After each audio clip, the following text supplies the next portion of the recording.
On va s'intéresser maintenant à l'actualité au-delà de nos frontières et à un autre mondial. Il y en a beaucoup en Italie, des mondiales de la cuisine. Alors, il y a le mondial du risotto, il y a le mondial de quoi? De la pizza, probablement.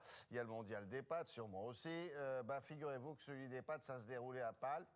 Et c'est peut-être un Italien qui a gagné. On va demander à Renaud Bernard qui a son téléphone collé à l'oreille. Il m'entend bien, Renaud? Avec le téléphone, je vous entends, William, bonjour.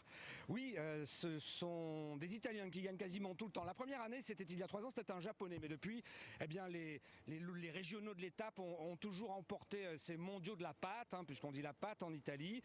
Et cette année, c'est un cuisinier italien, mais installé à l'étranger, en Suisse, au bord du lac de Lugano, qui a remporté ce championnat avec une recette toute simple. Je vous propose de découvrir le reportage réalisé avec Valérie Parent.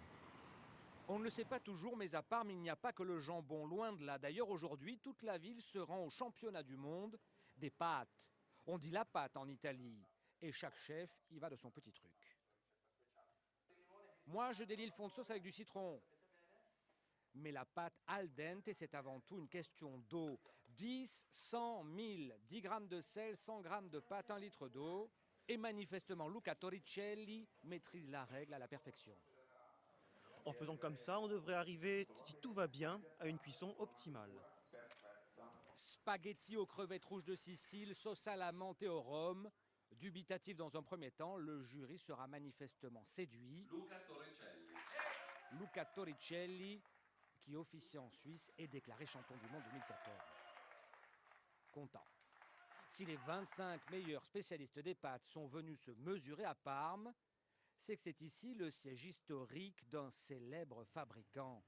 Le site de sa première usine aussi. Du capitalisme à l'ancienne, à l'italienne, dirait-on.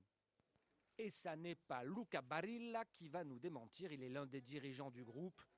Et ce jour-là, il vient inaugurer l'une des dernières donations de son entreprise, la création d'un hôpital pour enfants de la ville. Il est venu en famille.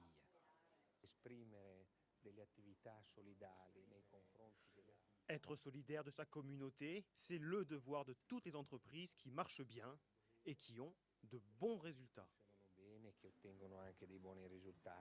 Avec 4 milliards de chiffre d'affaires, les mauvaises langues diront qu'il n'y a pas de mal à être généreux.